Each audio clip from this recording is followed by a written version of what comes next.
represented. So it's now 6:31, and just to be sensitive to everyone's timing, we're going to start up. I want to welcome everybody. My name is Arnold, and I'm one of the co-founders of the Mark Schoenwetter Holocaust Education Foundation. We have with us here today my two co-founders, Isabella Fiske and the one and only Mark Schoenwetter, who the foundation is named in honor of. So Mark is Isabella and I's dad. Dad, do you want to say a word or two to everybody? Well, hello, everybody. I am so happy to hear there are so many of you came and join us today. I'm hoping that you will learn from us, or we may learn also from you, that you're doing what you're doing for the Holocaust education is one of the most important things. And thank you for doing it, and good luck with doing it. Thanks, Dad. We also are joined today with some panelists that will be presenting shortly. We have two Lukes on, and they are from two different places, so you'll hear from them, as well as Elise and Trish. So why don't we start right up? I'll be sharing my screen. Hopefully you'll all be able to see it in a moment.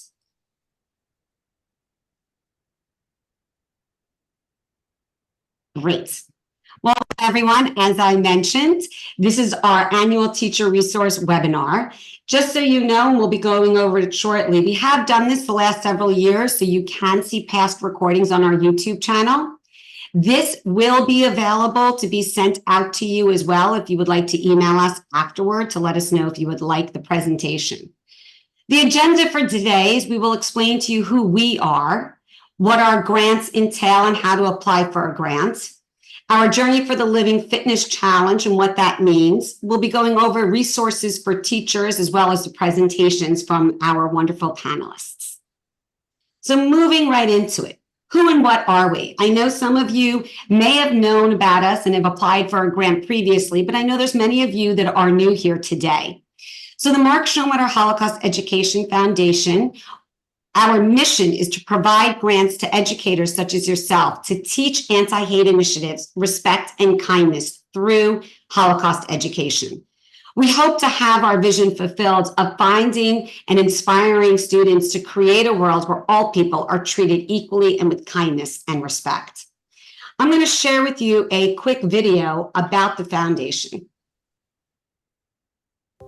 I feel that you can accomplish so much more with kindness, with love, than with hatred. The Mark Schoenwetter Holocaust Education Foundation was founded by Mark and his daughters, Arnold and Isabella Fiske, with an intention to raise funds to allow schools across the country to apply for grants to purchase materials and fund programs necessary to enhance Holocaust curriculum.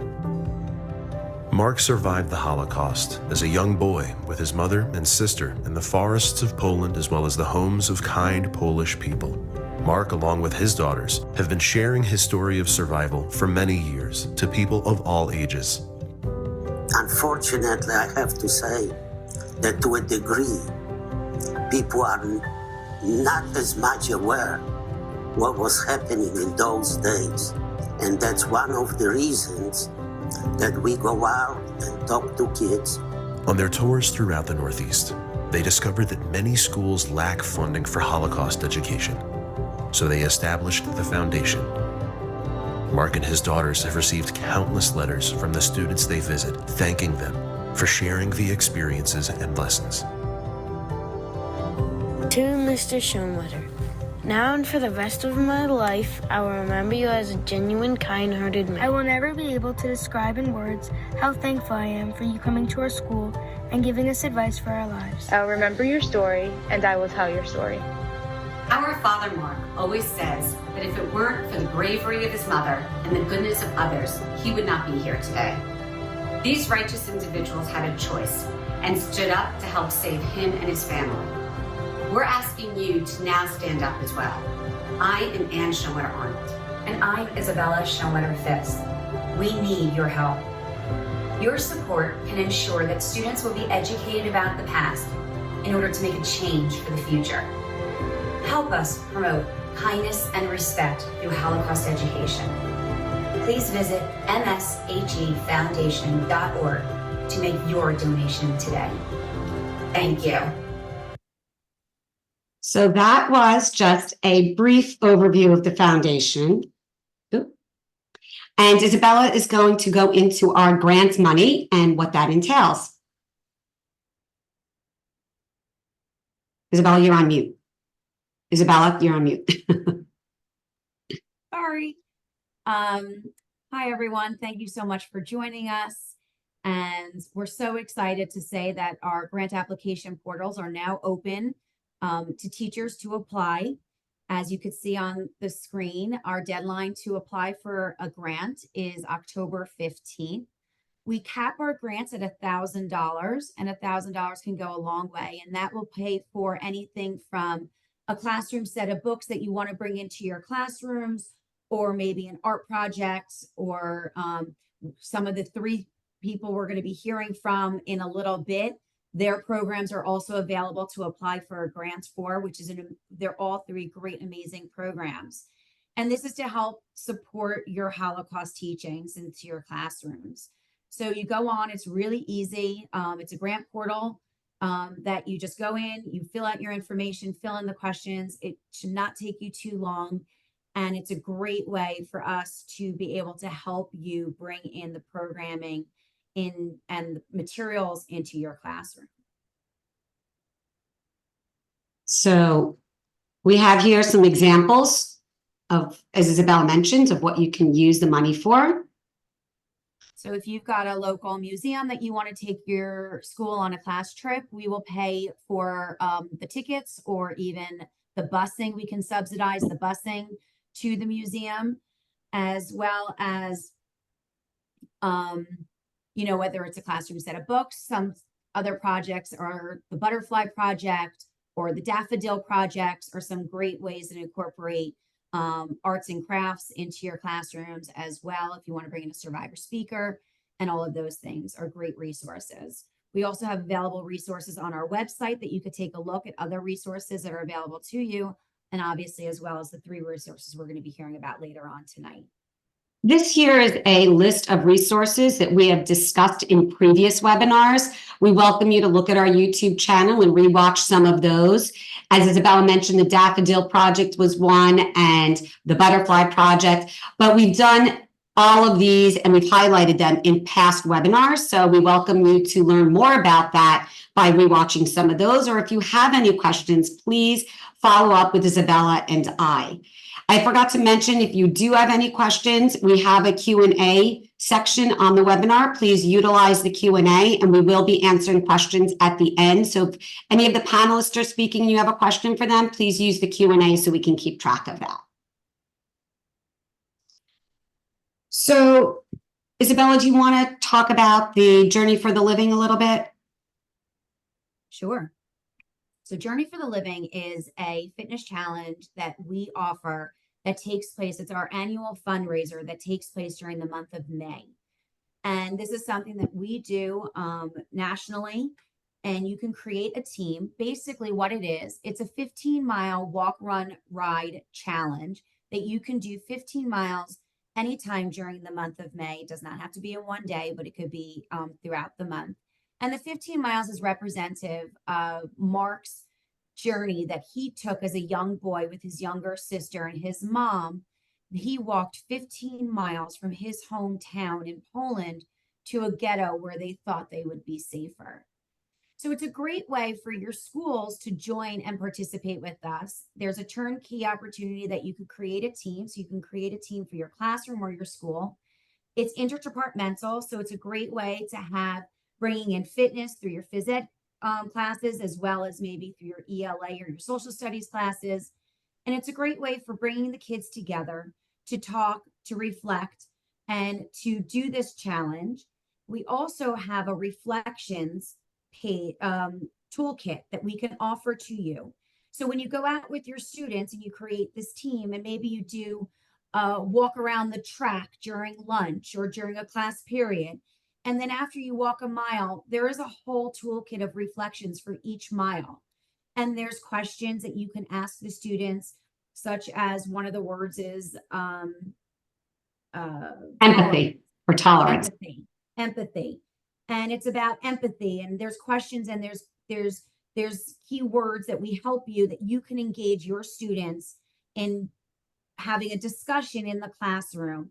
So it's a great way to bring everyone together. Again, it's our annual fundraiser, but for schools and for teachers, registration is free. We give you a code to log in. And it's a great way to maybe when you start off and maybe you got a grant from us and you brought in a book to read, Number the Stars, let's say, and you're discussing that book. And maybe at the end of the year, it's a great tie-in to bring it all together in your classroom to do now an event at the end of the year in May, where we can now tie in your curriculum all together. Thanks, Isabella. So there's a YouTube video you can watch later. As we said, it is completely free to you. The toolkit is free, and it's just something to think about incorporating within your lesson plan for the year. So we're going to switch it over now to Luke from the 9th Candle, who is going to, I'm going to stop sharing if it works. There we go. Who's going to talk to you about what they do and what they can offer to you. Luke, take it away.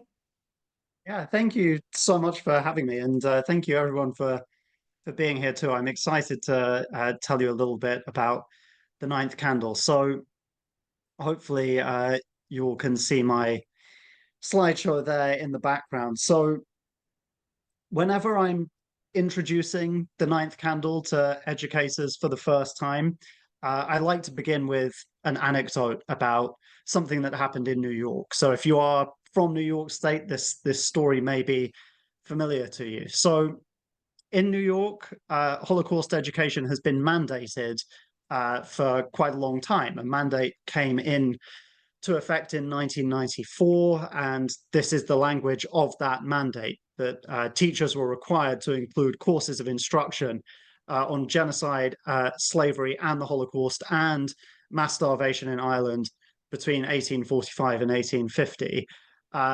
So the mandate required that this be taught, but it didn't tell anybody how it should be taught, what the content should be. Fast forward 15 years or so, and we see that anti-Semitism is wildly on the rise in New York City. And the state's response to that was to bring in a second mandate to try and enforce the first mandate. And the language of the second mandate also left me kind of uncomfortable because, again, it doesn't say anything about what teachers are actually meant to be doing.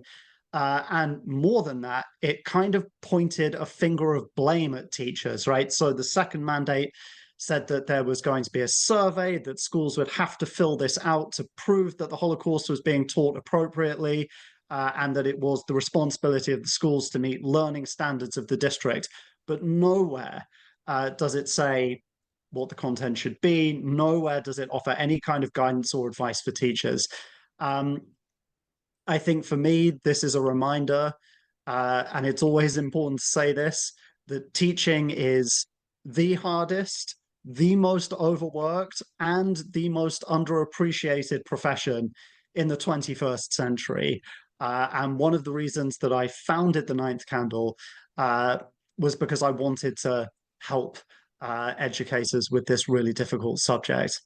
So, who are we? Well, we are a 501c3 nonprofit organization founded in 2020 with a goal to end anti-Semitism by sharing knowledge. We run educational programs for students, and we also run professional development programs for teachers. And I'll get into what those programs entail in a little bit. The founding of this organization drew on three things. First, my own expertise on Nazi Germany. I did a PhD on Nazi propaganda and specifically how they had used classical music as propaganda in the Third Reich. I've since gone on to write about the Holocaust for newspapers like the Chicago Tribune, the New York Daily News, USA Today, and I have my first book coming out sometime before the end of 2026 with Roman and Littlefield. That book is called Resisting Nazism. Before I started working on the Ninth Candle, I was on the front lines of the classroom. I have worked as a teacher both in my home country, which is England, and in the United States, where I've lived for about 10 years now, in K through 12 settings, in universities, and even for education companies that run study abroad programs. So pretty much every setting you can think of. And it also drew on my personal experience. So I am the grandchild of Holocaust generation Jews. My grandfather's story is very unusual. The very short version of what is a very long tale is that he had dozens of relatives who were murdered in the Holocaust, but he never told anybody about it, not me, not my mother, not my grandmother, his wife. This was a secret that he took with him to the grave. And we only found out 12 years after he had died, and found out entirely by coincidence as well. And I think that discovery really catalyzed me to bring the Ninth Candle into existence. So where are we? Well, we're based in Chicago. That's where I'm talking right now. If you are also in the Midwest, then like me, you are cooking in a freakish heat wave. But we work with schools all across the country, both in person and in virtual settings too. You can find us online at our website and across social media with the handle @the Ninth Candle. So to kind of give you a whistle-stop tour of the organization, we like to say there are 6 things that make us different. Number 1 is that we have a commitment to what we call non-aggressive language. So if you look through the website, if you attend one of our programs, you will find that we never describe anti-Semitism as an enemy to be fought, combated, or tackled, any kind of aggressive language like that. Instead, like I said at the opening, the goal is to end anti-Semitism by sharing knowledge, rather than construing anti-Semitism as a worthy adversary to be fought in battle. We try to expose it as a nonsensical ideology, which is just not worth anyone's time. The way we do that is through inquiry-based learning, and that really helps us to lower the temperature, which just makes it easier for the students to learn about this subject, and makes it easier for the teachers to teach this subject. So we don't use pop culture works as teaching tools. In our programs, we won't use movies or novels like Schindler's List, The Boy in the Striped Pajamas, and so on and so on. The reason being that when you're dealing with fiction, it invariably involves oversimplifying historical narratives. It may well make an emotional impact on your students, but that doesn't necessarily mean that they will have understood how or why the Holocaust happened. So I always clarify, I'm not opposed to using stories in general. In fact, they can be a really important tool in bringing history to life. But for us, what we focus on, what we're good at, is inquiry-based learning, which means we get kids to work with historical documents, to analyze them, and to draw some kind of meaningful conclusion from their analysis that will help them to understand how and why the Holocaust happened in the time and place that it did. And in that sense, our programs tie into a directive that's very popular at a lot of schools right now, which is to lean toward critical thinking, right? It really helps kids develop their critical thinking skills and to start being able to tell the difference between fact and opinion. Number 3, another thing that's unique about us is that we tailor every program to the need of every school that we're working with. No doubt you will have seen online that there are huge libraries of one-size-all-fits lesson plans. And for me, those wrongly imply that this subject can be taught in the same way at every school. And to me, it just seems obvious. The landscape of Holocaust education is so uneven that what works for, say, a fancy private school in New York City will not necessarily work for a rural school in Montana where the Holocaust has never been taught before. So for us, we really work with schools collaboratively to build a program that will meet them where they are. Not only does that mean that it has a deeper impact on the students, but I think for educators, it makes them a partner in the process. And it really means that you feel a sense of ownership over the curriculum when it's done. And therefore, the idea is you'll come back to this in future years because it's yours, right? It's going to be your baby. You come back to it, you refine it over time. So we are all about building those partnerships rather than just creating more content, right? There's enough content on the internet already. As much as we do customize our programs to every school, wherever we can, we will cast spotlights on Jewish resistance during the Holocaust on the one hand, and on the internal chaos that characterized Nazism on the other. So again, to kind of go back to those pop culture works for a moment, one of the problems with them is that they can inadvertently reinforce these kind of myths that Jews went to their deaths like lambs to the slaughter, for example, or the myth that the Nazis were kind of these almost like anti-heroic supermen. It's really important for students to know that there was Jewish resistance all through the Nazi regime. It's equally important for them to know why the Nazi regime collapsed, right? And it collapsed because it was so terribly disorganized, mismanaged, and just kind of eating away at itself from the inside. That's something that often doesn't come across in Holocaust education. When we take that approach, it helps students see the era in a new light. It introduces them to events and all sorts of figures that are often overlooked. So, number 5, it's very important to us that anti-Semitism is treated as more than just a Jewish concern in quote marks.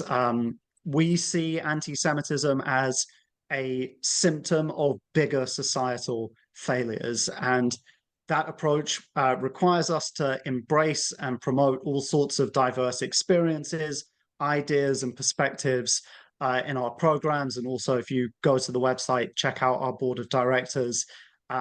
They come from all walks of life. They have a whole different range of experiences.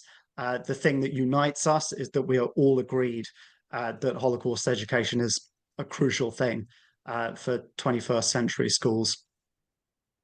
And the final thing to say is that we believe very strongly that nonprofits and Jewish organizations have to collaborate with each other to achieve what is, after all, a set of common goals. There is no easy way to improve Holocaust education. Unfortunately, there is no box that can just be ticked. The Ninth Candle certainly doesn't claim to have all of the answers. We know what we're good at, but we also know what we don't do as well. And so wherever we go, we always seek to form lasting partnerships with other organizations. And again, as we're building a program with you and we're listening to your needs, if there are things that you want to fold in that are outside of the Ninth Candle's wheelhouse, we will work to connect you with another group or organization. And that, again, just helps make all of these programs truly multidimensional. So, how the programs work. You can always reach out to us whenever you want at info@theninthcandle.com. There's also a kind of inquiry form on our website. The way this will start is with a brief conversation over Zoom because we want to learn something about you, right? We want to learn about your school. Just broad, overarching questions that are so important, but that so often don't get asked. Like, for example, have you taught this subject before? Does your state require you to teach this subject, or are you teaching it for another reason? We also want to know something about the students who are in your class. Maybe this is a subject they already know really well, in which case we need to be talking about extension and enrichment materials. Maybe they've never studied this subject before, in which case we need to be talking about something more introductory. And we also really want to have a conversation about what you want to get out of teaching the Holocaust. Where do you want your kids to be at the end of this? and how is this going to fit into what you're doing for the rest of the year, right? I think too often Holocaust education can just be this thing that is parachuted in and then it kind of vanishes the moment that it's over. We really want it to have a more lasting impact, and that means thinking more mindfully about where it's going to fit into what you are doing in the classroom. Once we've had that conversation, once we have kind of agreed on a way forward, we will start developing a customized program for you. Now, of course, sometimes our programs have overlap. There are loads of schools who reach out to us and say, we just need some kind of introduction to this subject. But there are plenty who come to us with requests that are really niche. Either way is fine for us. We will always, like I said, meet the school where they are. The programs will involve presentations. Most often those presentations are given by me. We will then also create guided activities that you can do either in between presentations, if we're doing like a series of programs together, or just guided activities that you can do in the weeks and months ahead if our program is a one-off. And we will create materials as well for you to use in the classroom in the future. So I think like my whistle-stop guide to the ninth candle, you can learn more about us on our website there. Like I said, that's the email address for us. If you are on Instagram, there's a QR code that you can use to find us. And otherwise, the only thing left to say is thank you so much for listening, and thank you for inviting me to be here. Thank you so much, Luke. The one thing I wanted to ask, is there a cost associated with what you do? So we have recommended donations, but we will always provide our programs for free if for whatever reason the school is unable to pay. So that's kind of something that we'll talk about with schools on a case-by-case basis. And then another thing to add with this session in mind is that sometimes we do fold in activities that have a cost attached to them. So to give you one example, a school recently came to us and wanted to do a program on the Auschwitz concentration and extermination camp. They had been reading, I think it was The Tattooist of Auschwitz, and they wanted to do a deeper dive to have a kind of historical framework for this thing. And we have a really good relationship with the Auschwitz Museum in Poland. And so we set up a live virtual tour as part of this program. Right. It's an amazing thing to do. Like, there's actually a guide on the ground in Poland walking around with like a GoPro and showing the kids the camp, telling them all about it, answering their questions. And it's an amazing thing, but there was a cost attached to that. So that was something that we figured into the program. And I feel like it would be one perfect way to utilize these grants. That's definitely what we support. Well, thank you. So I'm going to ask you to stop sharing your screens. That way we could get to our next presenter. So Elise, I'm going to let you take it away for your presentation. Hi, everyone, and I'm so glad that so many of you from all over the country joined along. My name is Elise Shane Brown, and I am the Director of Holocaust Education for the Jewish Federation of Greater Metro West here in New Jersey. In-person programs we can handle throughout the entire area here, but we are virtual for a whole other slew of programs as well that we can take care of. And we have a lot of exciting programs. I'm going to put our website in the chat so you can see that as well. But what I really wanted to share was a really special program that we just launched last year that actually does feature Mark Schoenwetter. It's called a story file. And we have 2 interactive conversations with Holocaust survivors. We do have speakers, and we can do those both in person in New Jersey or virtually, and we can still do those all the time for you. And you'll see about that on our website.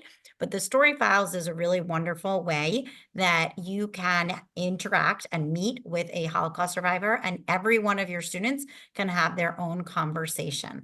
So I'm going to actually share my screen now so that you can see Mark, even though right now you can actually see him. I can't make it bigger here, but so basically the way that it works is You can ask Mark questions. Normally, when you're working, you can hold to talk, but over Zoom, that doesn't work exactly the right way. So I'm going to type the questions today. And when you choose to do this program, we give you the information, the bio on Mark and the other survivor that we have. We tell you their background, some information. You get trained in how to use it yourself and what you can do. And then you get a secure link to use with your students how you want to for 2 weeks. So you can do a demonstration on screen and then have each student interact. You can do a project where the students, one of our schools did a project where the students had, one group had one survivor, one group had the other survivor, and they worked for a week in formulating the story, and then they each presented their projects to the other group. So there's all different ways that you can work with it. And when you sign up to use the story file, you get one training with me on how to be able to use it. So I'm going to start by asking question. So far, I'm doing very well. And thank you for asking. So everything that you see here that you're going to listen to, that I'm going to ask Mark, was recorded over 4 days in a studio where Mark answered a whole bunch of questions. So nothing of this is formulated information that comes from anywhere but what Mark said. So this is nothing like ChatGPT. It is not anything that is cultivated from the web. It is all words that he said. I'm going to ask him another question. Were you ever in a ghetto? The one ghetto that during the Holocaust we were in a town named Dębica, which was also in the westeastern part of Poland.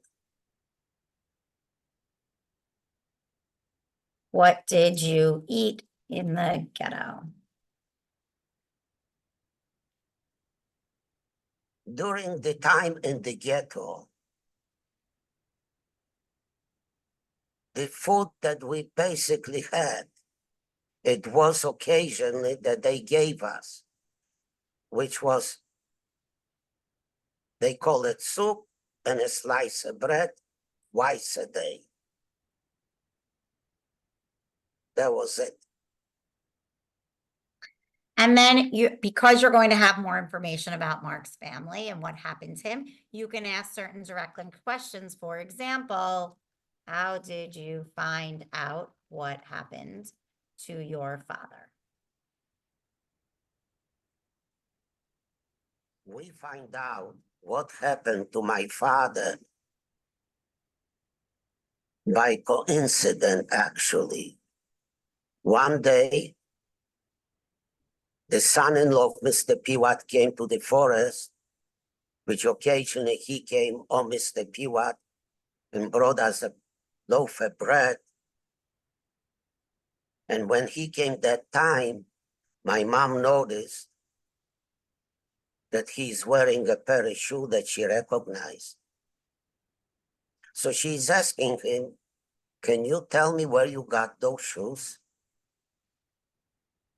And he says, why are you asking me a question? I go, shoes. She says, no, I know what kind of shoes are those. I would like to know, how did you get to them? How did you got it? Well, he didn't want to tell her right away, going back and forth for a few minutes or seconds, whatever. But she insisted, so he tells her, well, if you're asking and you're really insisting to know, I would tell you, but I don't want you to get upset or anything because there's nothing I did wrong here. So let me tell you, one day the Germans came with trucks to the town and they asked for young men to work. So the police took a group of young people. I was between them. And they put us on the trucks and they took us to a forest. When we got to the forest, they gave us shovels and they told us to dig the ground around this place that they assigned to dig in. After working a whole day or whatever it took time, they put us back on the trucks and we went back to town. Then the following day after that, they came and they asked us to go back to work. So we went back to work. We see that we're going exactly to the same place. Okay. But when we got to the place, we look and we see that the big hole that we dig before is full with dead bodies. So again, they came, they told us to take shovels and cover this whole thing up, cover it up, that nothing happened to here. Clean it up nicely around it and everything. So we work after we finish this work. They announced to us, now after you did your work, what we want you to do is take one item. You see, it's a lot of stuff around here. Take one item for the work that you did. Pick whatever you want. So what actually happened when they brought the Jewish people to this forest, before they killed them, they told them to get undressed. They stripped them naked and they told them, put the shoes in this place, put your shirts here, put your whatever pants in this place. But they were pretty organized, the Germans.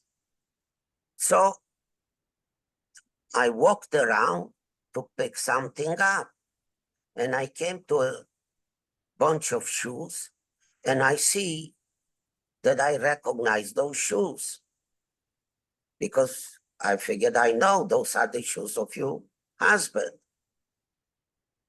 So for the memory of him, I took those shoes for myself. So you see that you can interact in all different ways. And what's also great is that there were a lot of questions about feelings today and how Mark was able to recover after the Holocaust and where he went, and things about hatred and anti-Semitism today. So I'll end on asking a question about that. What are your thoughts on anti-Semitism today? Is there a possibility of other Holocaust? Well, in life, everything is possible. But it depends on the people if this will happen or not. And if the people, in general, all people, and I mean, again, I'm repeating, all the people, regardless who they are. And I'm going to say again and again and again, if the people are black, white, brown, or whatever else is there, or they Christians, they Muslims, they Hindu, they Jewish, if they all will think about themselves and they all got together and start hating each other, but try to live in peace and harmony, there will never happen again any genocide, any Holocaust, and maybe not even any war. So think about it and devote your time and efforts that this will never happen. So you can see there's a lot you can do with the story file. There are ways to use the program. This is just a short clip. Like I said, you will have an entire training with me that we can go over how to use it if you want to. I can always hop on and get other questions with you. You can shape the program however you want, along with our other speaker programs, which, like I said, in New Jersey could be done in person, elsewhere virtually. We also do, if you're local, offer museum trips as well. So these are great opportunities that you can use the funds that you get from the foundation towards these. We also only work on donations. We never say fully no, but of course we want to continue keeping the programs. So we do ask for those donations. So it's a great way for you to use your funds. So thank you so much for having me. I also wanted to mention my colleague Trish is on here, and she actually is in charge of making all the organization and arrangements for the program. And that's all on our website and in the follow-up materials that you'll be getting. So please reach out to us and we would be happy to work with your school on shaping a program. Thank you. Thank you so much, Elise. Elise, can you also just briefly tell us how much it is for somebody to bring this into their classroom? Yeah, it's $360 and you get the training and the 2 weeks of the secured link for your grade level. So you can use it if it's your 4 classes in 8th grade, you can all use it across the 8th grade for the 2 weeks. Once you go outside of your school, if you want to use it in a different school, it's a different link. So that would be additional funding. Great, thank you so much. Wonderful. So our final presenter, and as I mentioned, we will take questions afterward, is Luke Bernard from the Voices of the Forgotten Digital Holocaust Museum, which is available through Fortnite. So Luke, take it away. Hey, okay, let me see. I'll share my screen first. Is it working? Yes, it is. It's working. Okay, so my name is Luke Bernard. I've done 2 things in relation to Holocaust education / awareness. So the first one is called The Light in the Darkness, which it's the first video game about the Holocaust. And I know a lot of people might be thinking video games and Holocaust doesn't really mix, but we have managed to very much disrupt the space and show you can use video games for empathy, pretty much, and tell a story first and foremost. So that's why the game is available for free on PlayStation 4, PlayStation 5, iOS. We're bringing it to Android and PC. But pretty much it has very much, as I'm showing the video at the same time, it has changed what video games can be. But also a very interesting fact that video games are bigger than movies and music combined. They are, for one. And the guy who actually made video games, his name is Ralph Baer, he actually fled the Nazis before Kristallnacht. He did, and he viewed video games first and foremost as an educational tool. So Light in Darkness is already in multiple schools too. It's also available for free. We have over 1 million players which have finished it, but it's all available in multiple schools, basically worldwide. So then I can show pretty much the reception that it got. So pretty much Variety, you can see pretty much we've had nothing but positive press about it. The Economist, Jewish Chronicle, where they basically sing this light's a path for Shoah education, because first and foremost about empathy it is, it's a story. It's kind of how Schindler's List Schindler's List, but kind of like a video game, what Schindler's List managed to do for the movie industry. So that's that one product there, which is free. So pretty much if you have an iOS tablet, you can just use it on the iOS tablet, or if not, like some schools in Canada, they're using it on Switch. They are. Pretty much. That's one program which we have. Then the second program, so Fortnite is, as you guys probably know, like one of the biggest video games pretty much available worldwide, which is free. It is. So with Fortnite, first I created a Holocaust museum within Fortnite. Let me see if I can basically show the video a bit too before I go into everything else. And why I made it was very simple. 20%, according to a claims conference, only 20% of Americans had been to a Holocaust museum. What's the solution? I made a digital one in the biggest video game. And it's very simple. It's just a Holocaust museum. It is pretty much in the digital realm. So with Light in Darkness, we've had over 1 million people which have finished it. With the Fortnite museum, it's around over 4 million. It is pretty much. So that's how come it became very, very big. It did. And so with and I can even show pretty much, which was fascinating. So it got put up basically next to things like the Schur Foundation's work, like Storyfile's work, which was with Tell Me Inga, or Hey Inga, I forgot exactly what the name was. So it got kind of very much put out there, even if it was just a normal kind of, to me, a normal Holocaust museum. So what we're offering now, pretty much for that, is the Anne Frank's Young Voices. So Anne Frank's Young Voices is in partnership with Anne Frank LA. And we're starting the pilot program within the Los Angeles school district. We are pretty much this fall. And it will allow teenagers to make their own Holocaust museums. It will, pretty much. And kind of like the best ones will be able to be published. They will. So basically, why sort of that program is because, you know, Holocaust museums, they cost $100 million to make. They do. There isn't many. It's like not most people don't have access to them, right? So we have to kind of put kind of how can I say it, the power back into the hands of young people, pretty much. So there's, of course, to tell these stories. Like I tell people, there's 6 million stories to be told.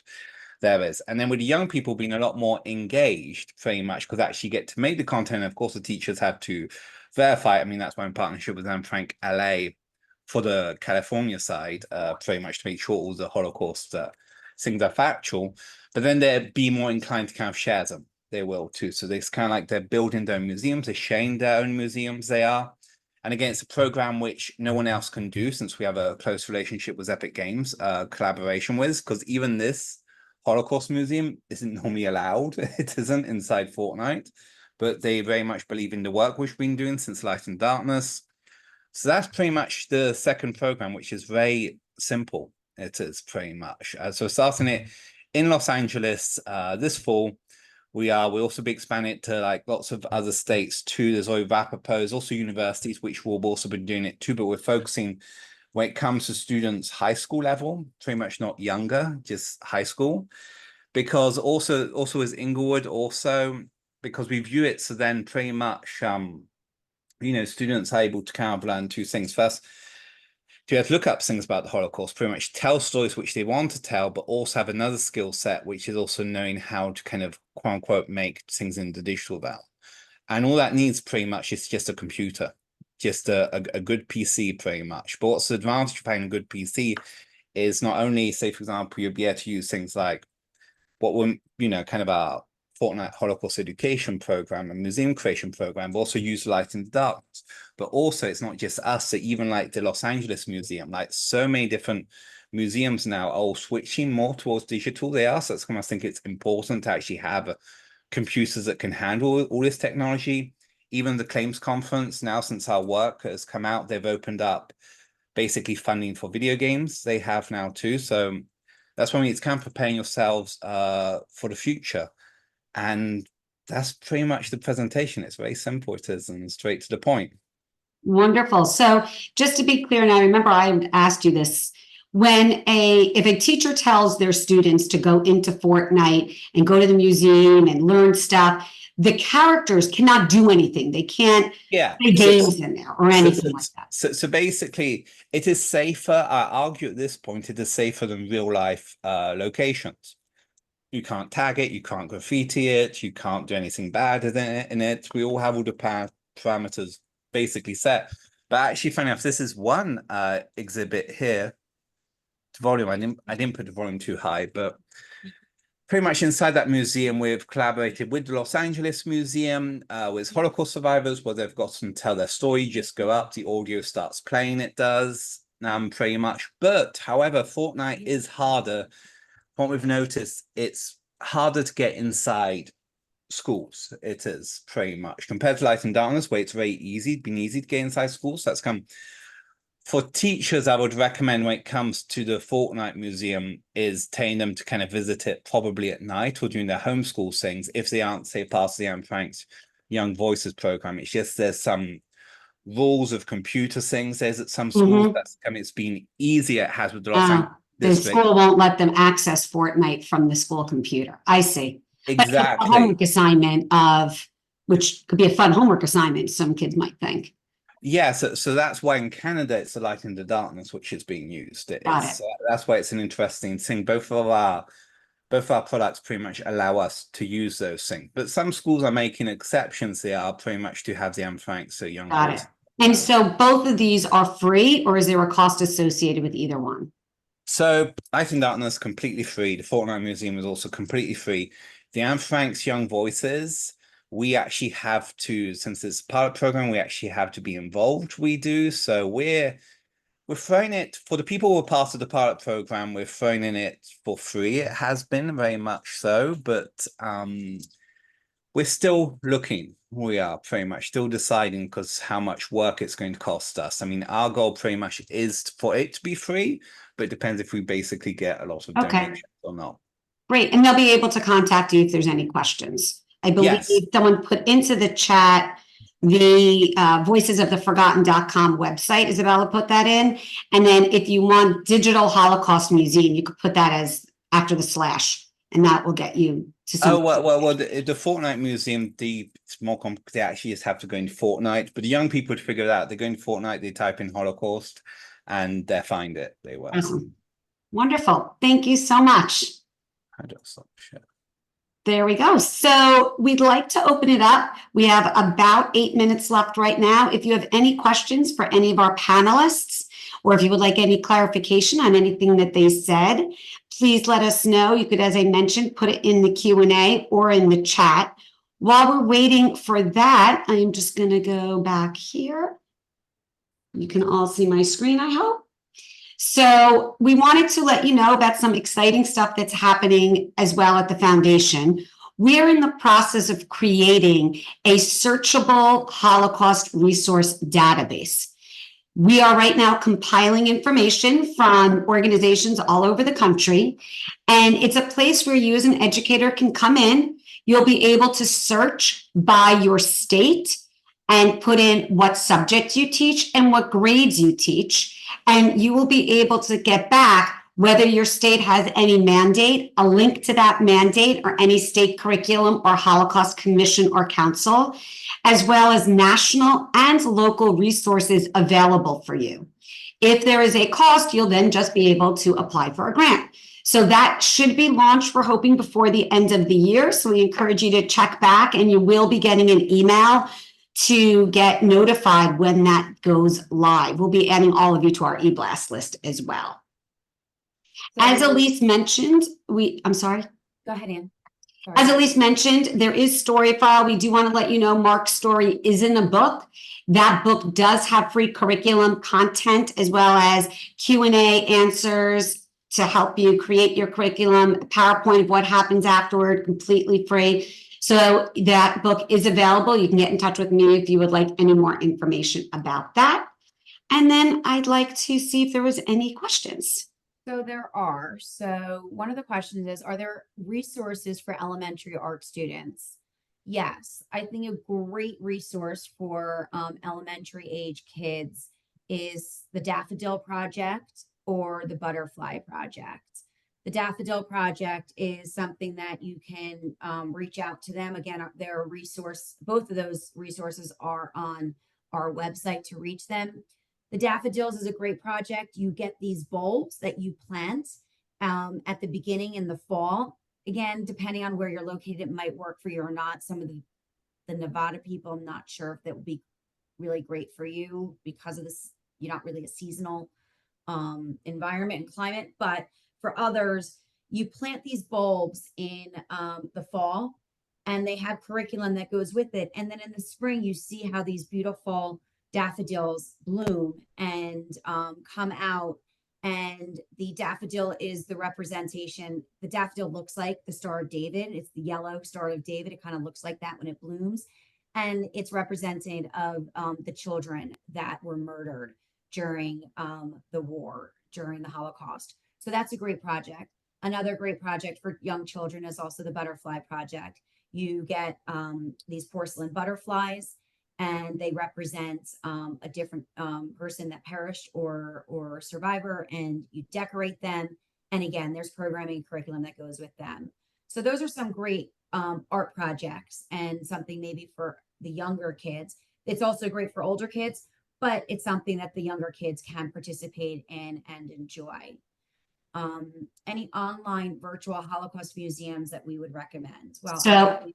I was going to say, obviously, besides what Luke mentioned, and I believe the other Luke from the Ninth Council mentions the Auschwitz. And so I'm going to actually ask Luke, do you have any other recommendations for online or virtual Holocaust museums? I know we've done work with the Illinois Holocaust Museum, and there's plenty of others, but are there any that come to mind to you that you could recommend? Luke Berryman. I don't think so. The Auschwitz guided tour would definitely be my number one recommendation. It is very detailed, very moving, and just very impressive. So that is well worth doing. You do need to plan it in advance, because there are people all over the world lining up to do that tour. The other thing to keep in mind is that there's a time difference between wherever you are in the US and Auschwitz, which is near Krakow in Poland. But you should also shop around, because like the other Luke said, Holocaust education is increasingly shifting into the digital space. It is. The vast majority of museums will have some kind of interactive online presence. It may not necessarily be as interactive as a video game, but like, for example, the US HMM in Washington DC have so many historical documents now that they have scanned and put online, and they're available for free. And that's the kind of thing that we use in our programs all the time. And that's fine, because that's what we used also for the Light and Darkness. For the Fortnite Holocaust Museum, the US Holocaust Museum pretty much will like take whatever you want, basically. But yeah, kind of, I would say, yeah, I mean, the US Holocaust Museum, that is one of the best resources ever, I would say. The other one to look into, oh, I'm sorry, let me just finish. I'm so sorry, Isabella. The other one to look into is the Illinois Holocaust Museum created a mobile virtual reality teaching trunk, where they will send you the VR headsets, and you'll be able to use them in the classroom. So I would reach out to the Illinois Holocaust Museum. And then there's a couple others. There's one that's called In Mrs. Goldberg's Kitchen, which is a virtual experience with teacher resources. And the Anne Frank Center also has the Anne Frank house that you could virtually visit and actually go into the attic and see how she lived in the attic. South Carolina. In South Carolina, right. I was just looking through my notes here to see if there were any other. And maybe you can put a couple of those links in the chat as well. Sure. Everybody will do that see. right now. Is there any other thoughts or questions? We're so thrilled to get such a great attendance here. Thank you, Luke, for participating with us. I know he just had to step out. If there's no other questions, please don't hesitate to reach out to any one of us that is on this call. We are thrilled to hear from you, and we are thrilled that you guys understand the importance of Holocaust education, and it is through you as the teachers you can continue to spread the message of making this world a better place by teaching about the lessons of the Holocaust and how they pertain to today. Thank you to Elise and to Luke and to Trish for being here. We can't do this without your resources. They are incredible resources and incredible opportunities to take part in. So please go ahead and use those opportunities, and don't forget to apply for grants. Grant applications are now open. It's very simple. You just have to log in, create a username and password, and you will find out if you receive a grant. We will be giving out grants by early to mid-November. And those grant money will need to be used for this school year, for the 2024-2025 school year. Can't believe we're already in 2025. So without anything else, do we have any other questions? Let me quickly check the chat. I'm so sorry, everyone. I was trying to get the links quick enough, and I'm not getting them quick enough. But if you just Google them, you should be able to find them. And all of these links are on our website. And maybe, you know, let's put a quick in the chat, the link to the grants page on our website. I'll get that quickly so you can all see the resources. These are all listed there. Second. And this is what the website looks like before we redo it. Wait for our launch coming up. So this is our resources page. So all of these resources that we're mentioning here right now are listed there. You could just, you know, click on it and it'll take to everyone's individual websites. So I don't want to keep everyone's time anymore because I know everyone's time is precious. Best of luck to everyone for their school years. Enjoy your Labor Day weekends. If you started your classes already, welcome back to school. If you haven't, good luck for the upcoming school year. And we hope to be in touch with everyone. Thank you so much. Thank you, everybody. Bye. Thank you. Bye-bye. Bye, thank you.